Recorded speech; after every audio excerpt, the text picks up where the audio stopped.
بسم اللہ الرحمن الرحیم۔ السلام علیکم ناظرین کرام، اکثر لوگوں میں چکر آنے کی شکایت عام پائی جاتی ہے، لیکن وہ اس بات سے ناواقف ہوتے ہیں کہ انہیں یہ چکر کیوں آ رہے ہیں۔ بعض اوقات یہ چکر اتنے زیادہ یا تیزی سے آتے ہیں کہ معمولات زندگی بری طرح متاثر ہو جاتی ہے۔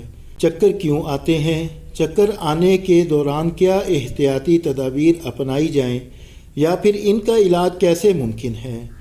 ان تمام سوالات کے جوابات جاننے کے لیے ویڈیو مکمل دیکھیں اور چینل پر نئے آنے والے دوست چینل کو سبسکرائب کر کے بیل کا نوٹیفیکیشن آن کر لیں۔ چکر کا آنا ایک ایسی علامت ہے جس سے معمولات زندگی بری طرح متاثر ہو سکتے ہیں۔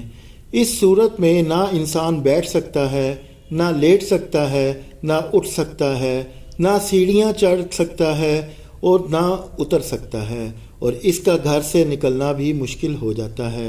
اچانک سے چکر کا آنا زیادہ تر ساحلی علاقوں کے رہائشیوں میں پایا جاتا ہے، جیسے کہ کراچی شہر۔ سب سے پہلے یہ جاننا ضروری ہے کہ چکر ہے کیا اور یہ کس قسم کی علامت ہے۔ چکر آنے کا تعلق جسم کے توازن سے ہوتا ہے، اور بہت کم لوگ اس بات سے واقف ہیں کہ اللہ تعالیٰ نے ہمیں جو دو کان عطا کیے ہیں، ان کا کام سننے کے علاوہ جسم کا توازن برقرار رکھنا بھی ہوتا ہے۔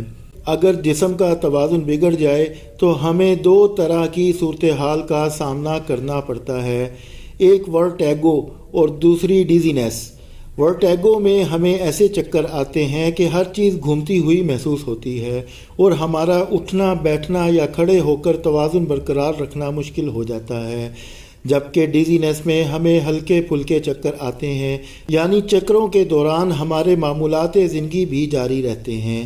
چکر آنے کی چند بنیادی وجوہات۔ نمبر 1، جسم میں کسی ایسی خرابی کا پیدا ہونا جس کے اثرات کان کے توازن برقرار رکھنے والے نظام پر بھی پڑ رہے ہیں، جیسے کہ بلڈ پریشر ہائی ہو جانا، یا کسی شخص کا بلڈ پریشر پہلی بار میں ہی بہت ہائی ہو گیا۔ اس کے علاوہ شوگر لیول اچانک کم ہو جانا، جس سے جسم پر کپ کپی طاری ہو جاتی ہے اور چکر آنا شروع ہو جاتے ہیں۔ نمبر 2، بعض اوقات کسی دوائی کے مضر اثرات کے طور پر بھی چکر آتے ہیں۔ نمبر 3، کان کے اندرونی حصے میں اگر کوئی بیماری لاحق ہو جائے تو بھی چکر آ سکتے ہیں۔ مریض سے تمام تفصیلات حاصل کر کے یہ معلوم کیا جا سکتا ہے کہ اسے چکر کیوں آ رہے ہیں۔ چکروں کی بیماری کراچی کے شہریوں میں عام پائی جاتی ہے اور دسمبر کے مہینے میں زیادہ ہوتی ہے، اور انہیں یہ ایک مخصوص انداز میں ہوتی ہے، جبکہ مریض بالکل نارمل ہوتا ہے اور اسے کسی قسم کی کوئی بیماری نہیں ہوتی ہے۔ لیکن مریض جب صبح سو کر بیدار ہوتا ہے اور اٹھنے لگتا ہے تو اسے چکر آ جاتا ہے، یا کروٹ لینے لگتا ہے تو چکر آ جاتا ہے، یا پھر وہ کھڑا ہوتا ہے تو گر جاتا ہے، یہاں تک کہ وہ ہل بھی نہیں سکتا۔ اس کی وجہ یہ ہوتی ہے کہ ہمارے کانوں میں ایک مخصوص پانی چل رہا ہوتا ہے، جیسا کہ ایک پانی ہماری کمر میں ہوتا ہے، اور کان کے پانی میں سوڈیم، پوٹاشیم اور میگنیشیم سمیت کئی چیزیں پائی جاتی ہیں، اور یہ تمام ملی میکرون تک متوازن ہوتی ہیں۔